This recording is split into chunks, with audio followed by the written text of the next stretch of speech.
ನಮಸ್ಕಾರ, ನನ್ನ ಭಾವನಾ ರಾಮಣ್ಣ. ನಮಸ್ಕಾರ ಸ್ನೇಹಿತರೆ IVF ಮೂಲಕ ಗರ್ಭಧರಿಸಿ ಸಾಕಷ್ಟು ಸುದ್ದಿಯಾಗಿದ್ದ ಕನ್ನಡದ ಖ್ಯಾತ ನಟಿ ಭಾವನಾ ರಾಮಣ್ಣ ಅವರಿಗೆ ಈಗ ದೊಡ್ಡ ಆಘಾತ ಎದುರಾಗಿದೆ. ಕನ್ನಡದ ಖ್ಯಾತ ನಟಿ ಭಾವನಾ ರಾಮಣ್ಣ ಅವರು IVF ಮೂಲಕ ಅವಳಿ ಮಕ್ಕಳಿಗೆ ಗರ್ಭವನ್ನು ಧರಿಸಿದ್ದು ನಿಮಗೆಲ್ಲರಿಗೂ ಕೂಡ ಗೊತ್ತೇ ಇದೆ. ಸದ್ಯ ಭಾವನಾ ರಾಮಣ್ಣ ಅವರಿಗೆ ಹೆರಿಗೆಯಾಗಿದ್ದು ಅವರು ಅವಳಿ ಮಕ್ಕಳಲ್ಲಿ ಒಂದು ಮಗುವನ್ನ ಕಳೆದುಕೊಂಡಿದ್ದಾರೆ. ಹೌದು ಸ್ನೇಹಿತರೆ, ಅವಳಿ ಮಕ್ಕಳ ನಿರೀಕ್ಷೆಯಲ್ಲಿದ್ದ ಭಾವನಾ ರಾಮಣ್ಣ ಅವರು ಒಂದು ಮಗುವನ್ನ ಕಳೆದುಕೊಂಡಿದ್ದಾರೆ.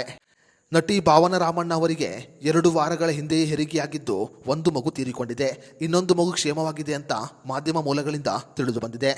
ಸ್ನೇಹಿತರೆ, IVF ಮೂಲಕ ಗರ್ಭಧರಿಸಿದ್ದ ಭಾವನಾ ರಾಮಣ್ಣ ಅವರು ಇತ್ತೀಚೆಗೆ ಆಪ್ತ ವಲಯದವರ ಜೊತೆ ಅದ್ದೂರಿಯಾಗಿ ಸೀಮಂತ ಶಾಸ್ತ್ರವನ್ನು ಕೂಡ ಮಾಡಿಕೊಂಡಿದ್ದರು. ನಟಿ ಭಾವನಾ ರಾಮಣ್ಣ ಅವರ ಸೀಮಂತ ಶಾಸ್ತ್ರದ ಕೆಲವು ಫೋಟೋಗಳು ಸಾಮಾಜಿಕ ಜಾಲತಾಣದಲ್ಲಿ ವೈರಲ್ ಆಗಿದೆ. ಸಿಕ್ಕಿರುವ ಮಾಹಿತಿಯ ಪ್ರಕಾರ ವೈದ್ಯರ ಸೂಚನೆಯಂತೆಯೇ ಹೆರಿಗೆಯನ್ನು ಮಾಡಲಾಗಿದೆ. 2 ಮಗುವಿನಲ್ಲಿ ಒಂದು ಮಗುವಿಗೆ 7 ತಿಂಗಳ ನಂತರ ಸಮಸ್ಯೆ ಕಾಣಿಸಿಕೊಂಡ ಕಾರಣ 8 ತಿಂಗಳಿಗೆ ಹೆರಿಗೆಯನ್ನು ಮಾಡಿಸಲಾಗಿದೆ. ವಿಧಿಯ ಆಟಕ್ಕೆ ಒಂದು ಮಗು ತೀರಿಕೊಂಡಿದೆ, ಇನ್ನೊಂದು ಮಗು ಕ್ಷೇಮವಾಗಿದೆ.